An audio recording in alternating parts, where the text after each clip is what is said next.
హైదరాబాద్ ఒక్క రోజులోనే వరుస అగ్ని ప్రమాదాలతో హడలెత్తిపోయింది. ఉదయం చార్మినార్ దగ్గర గుల్జర్ హౌస్ లో షార్ట్ సర్క్యూట్ తో మంటలు, మధ్యాహ్నం మైలార్దేవుపల్లిలో 3 అంతస్తుల భవనంలో మరొక అగ్ని ప్రమాదం, సాయంత్రం చర్లపల్లిలో పెట్రోల్ బంక్ లో ఫైర్ యాక్సిడెంట్. వరుస అగ్ని ప్రమాదాలతో ప్రజలు బెంబేలెత్తిపోతూ ఉన్నారు. పాత బస్తీ గుల్జర్ హౌస్ లో జరిగిన అగ్ని ప్రమాదంలో చిన్నారులతో సహా 17 మంది ప్రాణాలు కోల్పోయారు. చాలా మంది తీవ్ర గాయాలతో హాస్పిటల్లో చికిత్స పొందుతూ ఉన్నారు. గుల్జర్ హౌస్ లో అగ్ని ప్రమాద ఘటనలో ఒకే కుటుంబానికి చెందిన 10 మంది మృతి చెందారు. ప్రమాదంలో చనిపోయిన 17 మంది మృతుల్లో 4 పురుషులు, 5 మహిళలు, 8 మంది 10 ఏళ్లలోపు చిన్నారులు ఉన్నారు. పాత బస్తీ గుల్జర్ హౌస్ అగ్ని ప్రమాద మృతుల కుటుంబాలకు కేంద్రం 5 లక్షల చొప్పున ఎక్స్గ్రేషియా ప్రకటించింది. అసలు ప్రమాదాలు ఎలా జరుగుతూ ఉన్నాయి? అగ్ని ప్రమాదాల వెనుక నిర్లక్ష్యం ఎవరిది? ఫైర్ సేఫ్టీ నిబంధనలు పాటించడం లేదా? ఎన్నిసార్లు ప్రమాదాలు జరిగినా తప్పిదాలను సరిచేసుకోవడం లేదా? ఇరుకైన ప్రదేశంలో ఎత్తైన భవనాలకు అనుమతులు ఎలా ఇస్తున్నారు? ప్రాణం కంటే డబ్బుపై వ్యామోహమే ఎక్కువైందా?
ఇక హైదరాబాద్ లో ఒక్క రోజులోనే వరుస అగ్ని ప్రమాదాలతో హడలెత్తిపోయింది. ఉదయం చార్మినార్ దగ్గర గుల్జర్ హౌస్ లో షార్ట్ సర్క్యూట్ తో మంటలు, మధ్యాహ్నం మైలార్దేవరపల్లిలో 3 అంతస్తుల భవనంలో మరొక అగ్ని ప్రమాదం చోటు చేసుకుంది. సాయంత్రం చర్లపల్లిలో పెట్రోల్ బంక్ లో ఫైర్ యాక్సిడెంట్. వరుస అగ్ని ప్రమాదాలతో ప్రజలు బెంబేలెత్తిపోతూ ఉన్నారు. పాత బస్తీ గుల్జర్ హౌస్ లో జరిగిన అగ్ని ప్రమాదంలో చిన్నారులతో సహా 17 మంది ప్రాణాలు కోల్పోయారు. చాలా మంది తీవ్ర గాయాలతో హాస్పిటల్లో చికిత్స పొందుతూ ఉన్నారు. గుల్జర్ హౌస్ అగ్ని ప్రమాద ఘటనలో ఒకే కుటుంబానికి చెందిన 10 మంది మృతి చెందారు. సో వరుసగా కూడా హైదరాబాద్ లో ఇలా ఫైర్ యాక్సిడెంట్స్ జరుగుతూ ఉన్నాయి. ఈ నేపథ్యంలో ఫైర్ సేఫ్టీ నిబంధనలు వాళ్ళు పాటించడం లేదా? అసలు ఫైర్ యాక్సిడెంట్స్ జరగడానికి గల కారణాలు ఏంటి? అసలు ఎవరు తప్పిదం వల్ల తరచుగా పదే ఈ ఫైర్ యాక్సిడెంట్స్ జరుగుతూ ఉన్నాయి? దీనికి సంబంధించి మరిన్ని పూర్తి అప్డేట్స్ అందించడానికి మా కరెస్పాండెంట్ స్వామి ఫోన్ లైన్ లో సిద్ధంగా ఉన్నారు. స్వామి, హిమబిందు వేసవి కాలంలో హైదరాబాద్ లో ప్రతి సంవత్సరం కూడా పెద్ద ఎత్తున కూడా అగ్ని ప్రమాదాలు జరిగి 100 కోట్ల ఆస్తి నష్టం, ప్రాణ నష్టం సంభవిస్తుంది. అయినా కూడా ప్రభుత్వం ఒకవైపు దీనికి సంబంధించిన విషయంలో ముద్రనిద్ర వేయట్లేదు. హైదరాబాద్ నగరంలో ఫైర్ సేఫ్టీకి సంబంధించిన నామ్సులు ఖచ్చితంగా అమలు చేయడంలో ప్రభుత్వం విఫలమవుతుందనేది కూడా ఒక ప్రజల నుంచి వినిపిస్తున్న వాదనగా ఉంది. నిన్న చార్మినార్ పక్కనే ఉన్నటువంటి, చార్మినార్ కు 100 అడుగుల దూరంలో ఉన్నటువంటి గుల్జర్ హౌస్ ఒకవైపు ఏదైతే మార్వాడి కుటుంబంలో జరిగినటువంటి అగ్ని ప్రమాదంలో 17 మంది దుర్మరణం పాలయ్యారు. దాదాపుగా వారి నివాసం సంబంధించినటువంటి షార్ట్ సర్క్యూట్ ఈ అగ్ని ప్రమాదం వారందరి ప్రాణాలను దహించి వేసింది. ఒకవైపు సమ్మర్ వచ్చే ముందే ఒకవైపు అగ్ని ప్రమాదాల పైన ప్రభుత్వం ఒక డ్రైవ్ నిర్వహించి ప్రజల్లో ఒక అవేర్నెస్ కార్యక్రమం చేపట్టాల్సి ఉన్నప్పటికీ కూడా అవి చేపట్టకుండా ఒకవైపు ఫైర్ సంబంధించినటువంటి ఎక్విప్మెంట్స్ సకాలంలో కొనకుండా ఒకవైపు ఇబ్బంది పెట్టడంతో ఇలాంటి ప్రమాదాలు జరుగుతున్నాయని చెప్పేసి చర్చ కొనసాగుతుంది. నిన్న ఉదయం 6:10 గుల్జర్ హౌస్ వద్ద అగ్ని ప్రమాదం జరిగితే ఆ తర్వాత 9 గంటల వరకు కూడా రెస్క్యూ ఆపరేషన్ ఒకవైపు చేపట్టకపోవడంతో దాదాపు 2-3 గంటల ఆలస్యమైన తర్వాత వాళ్ళ ప్రాణాలను కాపాడలేకపోయారు. దీంతో 17 మంది ప్రాణాలు ఉగిపాలయ్యాయి. ఇటు నిన్న ఒకే రోజు వరుస సంఘటనలు హైదరాబాద్ నగరంలో ఆదివారం రోజు అందరినీ బెంబేలెత్తించాయి. ఒకవైపు మైలార్దేవపల్లిలో ఒక నివాసంలో దాదాపు 3 అంతస్తుల భవనంలో అగ్నిప్రమాదం చోటు చేసుకోవడంతో కూడా అందులో ఉన్నటువంటి పదుల సంఖ్యలో జనమంతా కూడా బిల్డింగ్ పైకి వెళ్లి ప్రాణాలు కాపాడుకున్నారు. వాళ్ళందరినీ కూడా ఫైర్ సిబ్బంది రెస్క్యూ చేసి బయటికి తీసుకొచ్చారు. అదే సమయంలో మరోవైపు నిన్న హైదరాబాద్ లో అతిపెద్ద ఇండియన్ ఆయిల్ కార్పొరేషన్ సంబంధించిన పెట్రోలియం హబ్ ఉంటుంది. ఇక్కడ నుంచి హైదరాబాద్ ఉన్నటువంటి అన్ని పెట్రోల్ బంకులకు పెట్రోల్ సరఫరా చేసేటువంటి ఐఓసి కంపెనీ వద్ద నిలిపి ఉన్నటువంటి ఒక ట్యాంకర్ లో మంటలు రావడంతో కూడా పక్కనే ఉన్నటువంటి మిగతా ఫుల్ పెట్రోల్ లారీలకు మంటలు అంటుకునే ప్రమాదం ఏర్పడడంతో కూడా ఒక్కసారిగా అలర్ట్ అయినటువంటి అక్కడ సిబ్బంది అంతా కూడా కొంత ఐఓసి సంబంధించిన కంపెనీ కావచ్చు మిగతా వాళ్ళు కొంత అలర్ట్ కావడంతో కూడా అతిపెద్ద ప్రమాదం హైదరాబాద్ కు తప్పిందని చెప్పుకోవచ్చు. ఒకవేళ అక్కడ కనుక ప్రమాదం సంభవించి ఉంటే ఆ చుట్టుపక్కల చెర్లపల్లి కావచ్చు, మరోవైపు ఇటు మల్లాపూర్, ఇటు మిగతా ప్రాంతాల్లో కూడా పెద్ద ఎత్తున కూడా చెంగిచర్ల లాంటి ప్రాంతాలకు ప్రమాదం ఏర్పడేది. దీంతో అక్కడ ఒకవైపు వేసవి సమయంలో ఈ అగ్ని ప్రమాద నివారణకు రాష్ట్ర ప్రభుత్వం కూడా పెద్ద ఎత్తున చర్యలు తీసుకోవాల్సి ఉంటుంది. నిన్న పాత నగరంలో చార్మినార్ పరిసర ప్రాంతాల్లో పెద్ద ఎత్తున కూడా ఎయిర్ కంప్రెసర్ బ్లాస్ట్ కావడంతో కూడా ప్రమాదం సంభవించినట్టుగా కూడా వాళ్ళు అనుమానిస్తున్నారు. దీంతో అక్కడ ఉన్నటువంటి విషయంలో ఈ కమర్షియల్ ఎస్టాబ్లిష్మెంట్ ఏదైతే వ్యాపార సముదాయాలు ఉన్నాయో వ్యాపార సముదాయాలకు జిహెచ్ఎంసీ కావచ్చు, హెచ్ఎండిఏ కావచ్చు, ఫైర్ డిపార్ట్మెంట్ లో వాటిని క్షుణ్ణంగా తనిఖీలు చేసి ప్రతి సంవత్సరం ఈ ఫైర్ నిబంధనలు పాటించాలని కఠినమైన నిబంధనలు పెడితేనే ఇలాంటి ప్రమాదాలు తగ్గుతాయనేది కూడా కొంత జనంలో ఉన్నది. నిన్న కేంద్ర మంత్రి కిషన్ రెడ్డి కూడా రాష్ట్ర ప్రభుత్వ వైఖరి పైన మండిపడ్డారు. జిహెచ్ఎంసీ అధికారులు ప్రాపర్టీ ట్యాక్స్ వసూలు చేస్తారు, ఒకవైపు ట్రేడ్ లైసెన్స్ సంబంధించిన ట్యాక్స్ వసూలు చేస్తారు, ఎస్పీ సిబ్బంది బిల్లులు కట్టించుకుంటారు. కానీ ఆ నిబంధనల విషయంలో వారికి చెప్పాల్సినటువంటి నిబంధనలు పాటించే విషయంలో వాళ్ళకి పట్టించుకోవడం. దీంతో చాలా మంది కూడా నిర్లక్ష్యంగా ఉండడంతో కూడా ఇలాంటి ప్రమాదాలు చోటు చేసుకుని ప్రజల ప్రాణాలు హరిస్తున్నాయని చెప్పేసి కూడా మండిపడ్డారు. దీంతో రాష్ట్ర ప్రభుత్వం కూడా నిన్న గుల్జార్ హౌస్ వద్ద జరిగిన ప్రమాదం తర్వాత నిన్న డిప్యూటీ సీఎం బట్టి విక్రమార్క కావచ్చు, హైదరాబాద్ ఇన్ఛార్జి మంత్రి ఒకవైపు పొన్నం ప్రభాకర్ కూడా అక్కడ ఉన్నటువంటి పరిస్థితిని అంచనా వేసిన తర్వాత హైదరాబాద్ నగరంలో ఒకవైపు ఇటు కొత్త నగరంగా ఉన్నటువంటి గచ్చిబౌలి, కోకాపేట, మాదాపూర్, హైదరాబాద్ లాంటి ప్రాంతాల్లో 110 అంతస్తుల భవనాలు వెలుస్తున్నాయి. అందులో ఇక్కడ ప్రమాదం జరిగితే వాటిని కాపాడని ఆదులు ఎవరో అక్కడ కొంత కొత్త చక్రాలు వస్తున్న కారణంగా వాళ్ళు కొన్ని ప్రికాషన్స్ తీసుకుంటున్నారు. అయినా కూడా అక్కడక్కడ ప్రమాదాలు చోటు చేసుకుంటున్నాయి. కానీ పాదనగరం లాంటి చోట్ల పెద్ద ఎత్తున కూడా ఎలక్ట్రిక్ వైరింగ్స్ కావచ్చు, మిగతా సేఫ్టీ విషయంలో కొంత నిబంధనలకు విరుద్ధంగా వ్యవహరిస్తున్న కారణంగా అవి సరిగా పనిచేయక స్వామి అంటే సురక్షితమైన జీవనాన్ని నిర్ధారించడం కోసం అంటే రాష్ట్ర అగ్నిమాపక శాఖ అలాగే మున్సిపల్ కార్పొరేషన్ యొక్క బాధ్యతలు ఏంటి? ఇప్పుడు ప్రమాదం జరిగినప్పుడు అక్కడైనా అలారమ్స్ మోగటం కానీ, వాటర్ని చల్లే ఒక రకమైన పరికరాలు ఉండటం కానీ, స్మోక్ ఆడక చాలా మంది అక్కడ చనిపోయిన పరిస్థితి కూడా ఉంది. సో ఎగ్జిట్కి ఎంట్రీకి ఒకటే దారి ఉండడం వల్ల అక్కడ మృతుల సంఖ్య చాలా వరకు పెరిగిన పరిస్థితి ఉంది. సో ఎక్కడ లోపం అంటే ఇప్పుడు దీనికి సంబంధించి కూడా అంటే రాష్ట్ర అగ్నిమాపక సిబ్బంది కానీ, జిహెచ్ఎంసీ పురపాలక మున్సిపల్ కార్పొరేషన్ కానీ వీళ్ళు చేసుకోవాల్సిన స్టెప్స్ ఏంటి? వీటి తరచూ జరుగుతున్నప్పుడు వీటికి డెఫినెట్గా కూడా వీటికంటూ ఒక స్టాపింగ్ ఎక్కడ చేయాల్సిన పరిస్థితి ఉంది. సో వాళ్ళ బాధ్యతలు ఏంటి అసలు స్వామి? అంటే సహజంగా ఏదైనా ఒక కమర్షియల్ ఎస్టాబ్లిష్మెంట్ ఏర్పాటు చేసినప్పుడు వాళ్ళు అన్ని రకాల నిబంధనలను ముందుగానే జిహెచ్ఎంసీ పొందుపరుస్తుంది. ఆ బిల్డింగ్ ఎంత విస్తీర్ణంలో కడుతున్నారు, ఎంత విస్తీర్ణంలో ఈ కమర్షియల్ ఎస్టాబ్లిష్మెంట్ చేస్తున్నారు, వాళ్ళు ఎలాంటి ఫైర్ సేఫ్టీ నిబంధనలు ఉన్నాయి, ఒకవైపు ఇలా ప్రమాదం జరిగినప్పుడు ఒకవైపు లిఫ్ట్ కాకుండా మిగతా మెట్ల మార్గంలో ప్రజలు బయటకు వచ్చి ప్రాణాలు కాపాడుకునే విధంగా అన్ని రకాల యాక్సెస్ పాయింట్లను ముందుగానే గుర్తించి ఆ బిల్డింగ్ పర్మిషన్ ఇస్తారు. కానీ పురాతన నగరంలో హైదరాబాద్ పాదబస్తీ పరిసర ప్రాంతాల్లో చిన్న చిన్న గల్లీలు దాదాపు నిన్న మనం చూసినటువంటి గుల్జార్ హౌస్ ప్రాంతంలో ఉన్నటువంటి బిల్డింగ్ లో ఒకవైపు మెయిన్ రోడ్ వైపు ఒకటే అంతస్తున్నటువంటి షాపులు ముత్యాల అమ్మాయి జ్యువెలరీ అమ్మాయి షాపులు ఉన్నాయి. లోపల సైడ్ వాళ్ళ నివాసం ఉంది. మొత్తం 2 వైపులా వచ్చిపోనికి మాత్రం 2 ఫీట్ల గది ఉన్నటువంటి 2 ఫీట్ల గల్లీ మాత్రమే ఉంది. దానికి సంబంధించి లోపలికి జనం వచ్చిపోవడానికి కూడా చాలా ఇబ్బందికర పరిస్థితి ఉంది. ప్రమాదం జరిగినప్పుడు ఎవరు బయటకు రావాలని పరిస్థితి ఏర్పడదు. దీంతో వాళ్ళంతా కూడా లోపలిని చిక్కుకుపోయి ఊపిరి ఆడక మృతి చెందినటువంటి పరిస్థితి కనబడదు. కానీ ఇలాంటి విషయంలో ప్రభుత్వం ఎప్పటికప్పుడు వాటి విషయంలో అక్కడ సందర్శించి వారికి తగిన సూచనలు చేసి వారికి తగిన ఒకవైపు సరైన నిబంధనలు పాటించకపోతే ఫైన్లు వేస్తామని బెదిరించి వారికి వాళ్ళని కనుక కట్టడి చేసే పరిస్థితి ఉందంటే కనుక ఇలాంటి ప్రమాదాలు పెద్దగా జరిగి ఉండేవి కాదనేది కూడా ఒక వాదన అయితే వినపడుతుంది. దీంతో ఇటు ప్రజలు కూడా కొంత గతంలో బీఆర్ఎస్ సర్కార్ హయాంలో కూడా కొంత ఆసుపత్రుల్లో జరిగిన ప్రమాదాల సమయంలో కొంత సందర్భంగా కొంత డ్రైవ్ నిర్వహించారు. డ్రైవ్ సందర్భంగా కొన్ని విషయాలు కొంచెం అందరూ కూడా కొంత ఆసుపత్రులలో కొంత కమర్షియల్ పెద్ద పెద్ద బిల్డింగ్ల విషయంలో కొన్ని ఫైర్ నిబంధనలు పాటించారు. ఫైర్ సేఫ్టీకి సంబంధించి ప్రత్యేక ట్యాంకులు ఏర్పాటు చేయడం కావచ్చు. మీరు అన్నట్టు లోపటించినటువంటి ఫైర్ లో జరిగిన ప్రమాదం జరిగినప్పుడు అలారం మోగి ఆ ప్రజలు అలర్ట్ చేయడం కావచ్చు, లోపలే ఒక ఆటోమేటెడ్ గా పనిచేసేటువంటి ఎయిర్ స్ప్రింక్లర్స్ కావచ్చు, అవి కూడా పనిచేస్తూ ఉంటాయి. అలాంటి వాటి విషయంలో కొంత ప్రజల్లో కొంత అవేర్నెస్ వచ్చింది. కానీ ఈ పాత బస్సు లాంటి చిన్న చిన్న కమర్షియల్ ఎస్టాబ్లిష్మెంట్ లో ఇంతవరకు కూడా అలాంటి సంబంధించినటువంటి విషయాలు ఇంకా ఎలాంటి నిబంధనలు వీళ్ళు ఖచ్చితంగా అమలు చేయకపోవడంతో కూడా ఏర్పడ్డది. హైదరాబాద్ నగరంలో పోలీసు శాఖ రైలు చేపట్టడంతో కూడా సీసీ కెమెరాలు ఏర్పాటు చేసుకున్నారు. ప్రజలకు సంబంధించిన విషయంలో అత్యంత జాగ్రత్తగా ఉన్నారు. కానీ ఇలాంటి వాటి విషయంలో మాత్రం కొంత అలసత్వంగా ఉంటున్నారు.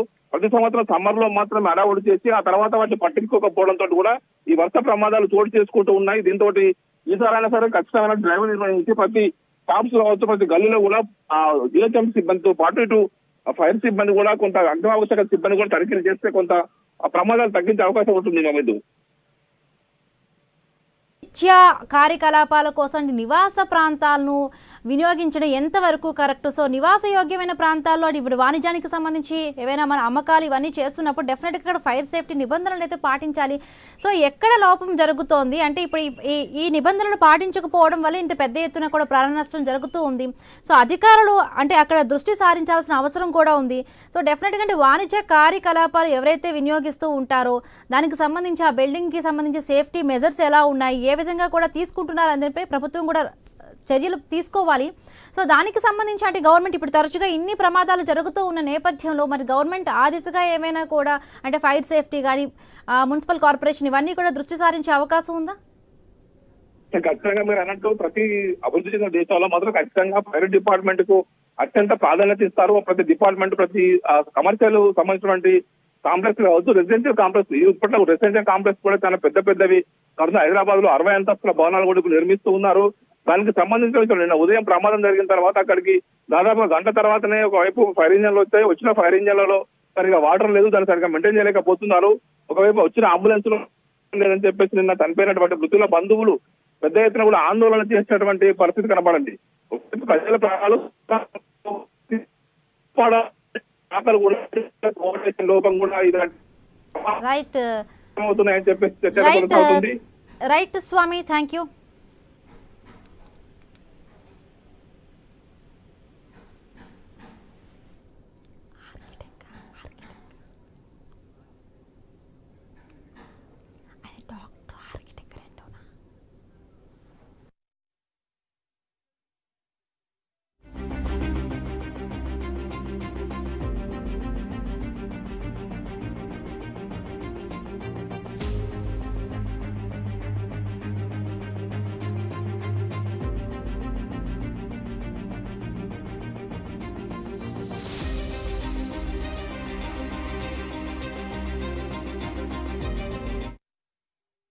రైట్గా హైదరాబాద్ లో ఒక్క రోజులోనే వరుసగా అగ్ని ప్రమాదాలు జరుగుతూ ఉన్నాయి. నేపథ్యంలో హైదరాబాద్ నగరం ఒక్కసారిగా ఉలిక్కిపడింది. రైట్, ఈ ప్రమాదాలు ఎలా జరుగుతున్నాయి, ప్రమాదాలకు గల కారణాలు ఏంటి, అసలు సేఫ్టీ మెజర్స్ పాటించడం లేదా అనే విషయాలపై ఈ డ్రైవ్ నడుస్తోంది. మనతో పాటు జూమ్ 9లో జాయిన్ అయ్యారు డాక్టర్ అంచూరి ఆర్కిటెక్ట్ జాయిన్ అయ్యారు. నమస్తే అండి. నమస్తే అండి. రైట్, చూస్తున్నా అంటే ఒకే రోజులోనే 4 చోట్ల కూడా ప్రధానంగా కూడా ఈ ఫైర్ యాక్సిడెంట్స్ జరిగాయి. సో ఏం కారణం అయి ఉంటుంది అంటే ఒకవైపు గవర్నమెంట్ అలర్ట్ చేస్తున్నా అంటే మే అనగానే వేసవి కాలం ఎప్పుడు కూడా డ్రైవ్స్ చేస్తూ ఉంటుంటారు ఫైర్ సేఫ్టీ వాళ్ళు. సో తరచూ చేస్తున్నా కూడా ఒకవైపు ఇంత పెద్ద మొత్తంలో కూడా షార్ట్ సర్క్యూట్ జరుగుతూ ఉంది అంటున్నారు. అలర్ట్ చేస్తున్నా కూడా చాలా వరకు కూడా ప్రాణాలు కోల్పోవాల్సిన పరిస్థితి. ఎంట్రీ ఎగ్జిట్ లేక కూడా చాలా వరకు కూడా ఫైర్ ఆఫీసర్స్ అక్కడ ఫైర్ సేఫ్టీ నిబంధనలు పాటించలేకపోవటం వల్ల ఈ ప్రమాదాలు జరుగుతున్నాయి. సో ఎక్కడ లోపం ఉందంటారు, దీన్ని సరి చేసుకోవాల్సిన అవసరం, ఏ విషయాలు సరి చేసుకోవాలంటారు? యాక్చువల్ అండి, ఇప్పుడు మన హ్యూమన్ లైఫ్ మీరు చూస్తే కేవ్స్ నుంచి, అంటే ఒకప్పుడు మనం కేవ్స్ లో ఉండేవాళ్ళం, ఇప్పుడున్న సో కాల్డ్ బిల్డింగ్స్ లో ఏదైతే ఉంటున్నామో, అయితే మనం ఒక ఆర్కిటెక్ట్ గా నేను ఎప్పుడైతే ఒక బిల్డింగ్ డిజైన్ చేయడానికి తీసుకుంటానో అప్పుడు కొంత ప్లానింగ్ కానీ, డిజైనింగ్ కానీ, ఎగ్జిక్యూషన్ కానీ, ఆపరేషన్ కానీ, మెయింటెనెన్స్ కానీ మనం దృష్టిలో పెట్టుకుంటాం. ఒక వ్యక్తికి ఎట్లయితే ఒక 100 years లైఫ్ అంటామో అలాగే బిల్డింగ్ కూడా ఒక 100 years లైఫ్ ఉంటుంది. బిల్డింగ్ లో నివసించే వాళ్ళకి కూడా కొంత నామ్స్ పాటించవలసి వస్తుందండి. అయితే కొత్త భవనాలు కానీ, పాత భవనాలు కానీ అది ఒక యూటిలిటీ చేసినప్పుడు, అంటే మీరు చూస్తున్నాం ఉంటారా, ఈ ఫైర్ అనేది ప్రతి టైప్ బిల్డింగ్ లో అవుతుందండి. లాస్ట్ ఇయర్ మనం మాస్ లో చూసాము, అంటే సెలాస్ లో బ్లాస్టింగ్ చూస్తాము, లేదంటే మాల్స్ లో చూస్తాము, ఇప్పుడు మళ్ళీ రెసిడెన్షియల్ లో కూడా అవుతా ఉంది. అయితే ఇక్కడ యాక్చువల్గా ఏంటంటే ఫైర్ అనేది అక్కడ కావాల్సిన దానికి మూడేనండి: అగ్ని, తర్వాత ఆక్సిజన్, కొంత వస్తువులు అంటే ఏదైతే పదార్థాలు, దానివల్ల ఫైరింగ్ అవుతుంది. అంతే తప్పితే అది పాతదా కొత్తదా ఎక్కడ ఎవరు ఏంటి అనేది చిన్న పెద్ద చూడదండి. నిన్న షోలాపూర్ లో చూసాము, మన హైదరాబాద్, తెలంగాణ, ఆంధ్రప్రదేశ్ లో కాకుండా ప్రతి చోట ఫైర్ అనేది కామన్ అండి. It's universal phenomena. అయితే మనం జాగ్రత్త తీసుకోవడం చాలా ఇంపార్టెంట్. ప్రత్యేకంగా వచ్చేసి బిల్డింగ్స్ లో ఎలక్ట్రికల్ వైరింగ్ ఒకప్పుడు అయితే అవుటర్ ఎక్స్టర్నల్ ఉండేది, ఇప్పుడు మనం కన్సీల్డ్ వైరింగ్ చేస్తున్నాం. అది ఒకప్పుడు మనం అల్యూమినియం వైర్స్ చాలా ఎక్కువ ఉండేవి, ఇప్పుడు కాపర్ వైరింగ్ వాడుతున్నాము. అయితే పీరియాడికల్ గా వాడే బిల్డింగ్ సర్వీసెస్, అందులో మెయిన్లీ ప్లంబింగ్, శానిటరీ, ఎలక్ట్రికల్ ఏదైతే ఉపకరణాలు ఉంటాయో అవి చాలా ఇంపార్టెంట్ అండి. ఇప్పుడు ఈ మధ్య కాలంలో జరిగిన, అంటే ఈవెన్ నిన్న జరిగిన గుల్జార్ హౌస్ లో పరిస్థితి అదొక వేరండి. పాత భవనాలలో ఎప్పుడైతే ఈ కొత్త ఏసీలు కానీ కొత్త ఎక్విప్మెంట్స్ కానీ మనం పెడతామో, అయితే ఈ స్విచ్ బోర్డ్ తర్వాత మనం చూస్తాం, కానీ స్విచ్ బోర్డ్ కి ముందు అంటే ఎక్కడైతే ఈ వైరింగ్ ఉందో ఆ వైరింగ్ కెపాసిటీ బాగుందా లేదా, నార్మల్ గా మనం చూస్తే 40 నుంచి 50 సంవత్సరాల తర్వాత ఆ ఇన్స్టలేషన్ లైఫ్ పోతుందండి. అంటే మనం రీఇన్స్టాలేషన్ చేయవలసి వస్తుంది. అయితే జాగ్రత్తగా మనం చేయకపోతే, ఆ ఒక వైరింగ్ మార్చకపోతే వైర్ మీద వచ్చే లోడ్ బట్టి, వైర్ మీద లోడ్ అంటే ఏంటండి, బరువు. ఏదైనా కెపాసిటీ కంటే ఎక్కువ మనం బరువు పెడితే ఆ ఒక కెపాసిటీ మించిన తర్వాత అది ఒక ఫెయిల్ అయ్యే ఛాన్సెస్ ఎక్కువ ఉంటాయి. ఇందులో ఎప్పుడైతే మనం ఒక వైర్ మెల్ట్ అవుతుందో, హీట్ పెరుగుతుందో, హీట్ వలన చుట్టుపక్కల పదార్థాలు కాలిపోయిన తర్వాత స్మోక్ రావడం, స్మోక్ తర్వాత మనం అక్కడ ఉన్న బిల్డింగ్ కానీ నివసించే మనుషులకు కానీ ఒక హాని జరుగుతుంది. ప్రత్యేకంగా అండి నేను తరచుగా చెప్తా ఉంటాను, ఫైర్ నార్మల్ గా ఇమీడియట్లీ కిల్ చేయదండి. మనకు కొంత మంట వచ్చిన తర్వాత మనం అలర్ట్ గా బయటకు వచ్చే ఛాన్స్ ఉంటుంది. స్మోక్ అలా కాదండి. ఆ స్మోక్ 30-40 సెకండ్స్ లోనే. అంటే అంజలి గారు, జనరల్ గా మనం న్యూస్ చదివినప్పుడు కూడా, ఒక ఇన్ఫర్మేషన్ బయటకు వచ్చినప్పుడు కూడా చాలా వరకు ఈ షార్ట్ సర్క్యూట్ వల్ల ఈ ప్రమాదం జరిగిందని చెప్పి ప్రాథమికంగా ఒక నిర్ధారణకు వస్తారు. సో ఒకవైపు మనం అంటే సేఫ్టీ మెజర్స్ పాటించడంలో షార్ట్ సర్క్యూట్ ఒకవైపు చెప్తుంటారు, ఇరుకైన గలి అంటే రెస్క్యూ ఆపరేషన్ చేయడానికి వీళ్ళు వెళ్ళినా కూడా ఎగ్జిట్ ఎంట్రీ అనేది కరెక్ట్ గా లేకపోవటం వల్ల. ఎందుకంటే ఏదైనా యాక్సిడెంట్ అవుతుంది కాదండి, తాగి నడిపించాడా తాగకుండా నడిపించాడా, సరిగ్గా నడిపకపోతే అది యాక్సిడెంట్ అవుతుందండి. ఇప్పుడు ఇక్కడ షార్ట్ సర్క్యూట్ అయ్యే కారణం అంటే, ఇప్పుడు ఈజీగా మనం బయటపడాలి అంటే ఎక్కువ ఈ యాక్సిడెంట్స్ లలో ఇది ఒక కారణం చెప్తారండి. కానీ అది ఇన్వెస్టిగేషన్ తర్వాత కరెక్ట్ గా షార్ట్ సర్క్యూట్ అయితే మాత్రం దానికి ఓకే. కానీ అగ్నిపథ ప్రమాదాలు కావడానికి తరచుగా ఓన్లీ షార్ట్ సర్క్యూట్ కారణం కాదండి. చాలా అంటే పేలుడు పదార్థాలు కానీ, మనం గ్యాస్ సిలిండర్ పేలుడు కానీ, నెగ్లెక్ట్ కానీ, దీపావళి ఏదైనా అండి. ఈ మధ్య కాలంలో దీపావళి రోజు మనం చూస్తే క్రాకర్స్ ఉంటాయి, లేదంటే వైరింగ్స్. అంటే షార్ట్ సర్క్యూట్ అనేది అది లాస్ట్ ఆప్షన్ అండి. కానీ జరిగిన తర్వాత కూడా, యాక్సిడెంట్ జరిగిన తర్వాత మిటిగేషన్ కూడా ఉండాలి. రెస్క్యూ ఆపరేషన్ చేయడానికి మనం ఛాన్స్ ఇవ్వాలి. మనం చూస్తే ఇరుకు ప్రాంతాలలో బిల్డింగ్స్ కానీ అక్కడ సేఫ్టీ మెజర్స్ ఉండవు, ఈవెన్ ఇవాక్యుయేషన్ సిస్టమ్స్ కూడా తెలియదండి. అయితే ఇందులో ఎటువంటి ప్రదేశాల్లో మనం ఉంటామో మనకు తెలుసండి. అంటే చిన్న గదిలో ఉంటామా, మనకు బయటికి వెళ్ళడానికి మార్గం ఏముంది. సో అక్కడ నివసించే వారికి ఒక కామన్ సెన్స్ అంటే అవేర్నెస్ ఉండాలండి. ఏమన్నా జరిగితే తొందరగా బయటికి రా, అంటే అర్త్క్వేక్ వచ్చినా ఏదొచ్చినా కూడా, ఇటువంటి ఫైర్ వచ్చినా కూడా ఇంటి నుంచి బయటికి వస్తేనే మనం సేఫ్ ఉంటాం. అయితే ఇంటి నుంచి బయటకు వచ్చినప్పుడు ఆ మెట్లు కానివ్వండి, స్టేర్ కేస్ విడ్త్ కానివ్వండి, కిందికి వచ్చే దారిలో ఏం లేకపోవడం కానివ్వండి, లేదంటే ఈ గ్రిల్స్ అవన్నీ, మరి ఎప్పుడైతే ఫైర్ వస్తుందో స్మోక్ వస్తుంది. స్మోక్ అయిన తర్వాత మనకేం కనబడదండి. కనబడినప్పుడు మనం అందులో నివసించే వాళ్ళు కళ్ళు మూసుకున్నా కూడా ఇంటి నుంచి బయటకు వచ్చే ప్రయత్నం మనం మాక్ డ్రిల్స్ ద్వారా కానీ ఇటువంటి చేయాలి. లేకపోతే అంజలి గారు, అంటే పాత భవనాల్లో నివసించే వారికి అక్కడంటే వైరింగ్ కానీ ఇవన్నీ కూడా చాలా వరకు కూడా ఇప్పుడు తీసుకోవాల్సిన మెజర్స్ అంటే ఏం చెప్తారు? యాక్చువల్గా ఏంటంటే, మనం ఒక బిల్డింగ్ లో ప్రతిదీ అన్ని సంవత్సరాల ఇల్లు ఉండదండి. మనం ఎప్పుడైతే మన శరీరానికి అన్ని పార్ట్స్ 100 years ఎలా ఉండేవో, ఈ భవనంలో కూడా వైరింగ్ అనేది ఒక 30-40 years కదండి. 30-40 years తర్వాత ఆ వైర్ చేంజ్ చేయడం చాలా ఇంపార్టెంట్ అండి. అలాగే ఉన్న వైరింగ్ లో లోడ్ ఎక్కువ పెడితే, అంటే ఇప్పుడు ఒక కంప్యూటర్ కి లేదా ఒక ఏసీకి కావాల్సిన వైరింగ్ ఉంటే అందులో మనం ప్యారలల్ గా కానీ సిరీస్ లో ఒక 4-5 ఏసీలు పెట్టేస్తే లోడ్ పెరుగుతుంది. లోడ్ పెరిగింది అంటేనే ఆ ఒక వైర్ ఫెయిల్ అవుతుంది. సో మామూలుగా మనం ఇప్పుడు అంతకు ముందు మనం ఒక ఇంటికి ఒక ఎయిర్ కండిషనర్, ఒక రెఫ్రిజిరేటర్ ఉండేదండి, ఒక టీవీ ఉండేది. ఇప్పుడు ప్రతి రూమ్ లో ఒక టీవీ ఉంది, ప్రతి గదికి ఎయిర్ కండిషనింగ్ ఉంది, ప్రతి ఈవెన్ ఒక ఇంట్లో రెండు రెఫ్రిజిరేటర్స్, చిమ్నీస్. అయితే ఈ పెద్ద కెపాసిటీ ఉన్న ఎక్విప్మెంట్స్ వాడితే వైరింగ్ సేమ్ కదండి. లోడ్ పెరిగిన తర్వాత డెఫినెట్ గా అంటే పాత కొత్త కాకుండా ప్రతి భవనంలో నివసించే వారు ఇటువంటి జాగ్రత్తలు తీసుకోవాలి. ఎందుకంటే ఇది ఒక మంచి ఐ ఓపెనర్ అండి మనకి. ఇప్పుడు ఇది ఎవరింట్లోనే జరగచ్చు. సో ఇటువంటిది ఇప్పటికీ జాగ్రత్తగా మనం ఉన్న గదులలో వైరింగ్ ఎలా ఉంది, లూజ్ వైరింగ్ ఏమైనా ఉందా, లేకపోతే జాయింటింగ్ కరెక్ట్ ఉందా లేదా, లేకపోతే ఇమీడియట్లీ అవి చేంజ్ చేసుకోవడం, ప్రతి 6 నెలలకి 8 నెలలకి ఒకసారి మనం ఆడిట్ చేయడం. ఎందుకంటే ఇంజనీర్స్, ఎలక్ట్రికల్ ఇంజనీర్స్ ఈజీగానే చెప్పగలుగుతారండి. ఒక ఎలక్ట్రీషియన్ కూడా చెక్ చేయగలుగుతాడు, మీటర్ పెట్టి చెక్ చేసుకొని ఎక్కడైనా లీకేజ్ ఉందా, సర్క్యూట్ బ్రేకర్స్ ఎక్కడైనా ఫెయిల్ అవుతున్నాయా, లేకపోతే చేంజ్ చేయడం. సో చాలా సింపుల్ టెక్నిక్స్ అండి. ఫైర్ రాకుండా అంటే ఎలక్ట్రికల్ ఎక్విప్మెంట్స్ కరెక్ట్ గా ఉండడం, ఎలక్ట్రికల్ వైరింగ్ చెక్ చేసుకోవడం, ఆ ఒక స్ట్రెంత్ కరెక్ట్ ఉందా లేదా చూసుకోవడం, అప్డేట్ చేసేటప్పుడు ఇంటీరియర్స్ చేసేటప్పుడు కానీ ఇవన్నీ పాత వైరింగ్ చేంజ్ చేయడం, తర్వాత పీరియాడికల్ గా మెయింటైన్ చేస్తే మాత్రం ప్లస్ ఏదన్నా ఆపత్తులు జరిగితే మనం బయటపడే అవకాశం ఎలా ఉంటుందో ప్రతి కుటుంబ సభ్యుడికి తెలియడం, ఇలా చేస్తే మాత్రం ప్రాణ నష్టం తగ్గించుకోవచ్చు, ఈవెన్ ఆస్తి నష్టం కూడా తగ్గించుకోవచ్చు అండి. Just we have to use common sense, be alert, we have to be safe అండి. Right, thank you so much అండి అంచూరి గారు డ్రైవ్ లో పాల్గొన్నందుకు.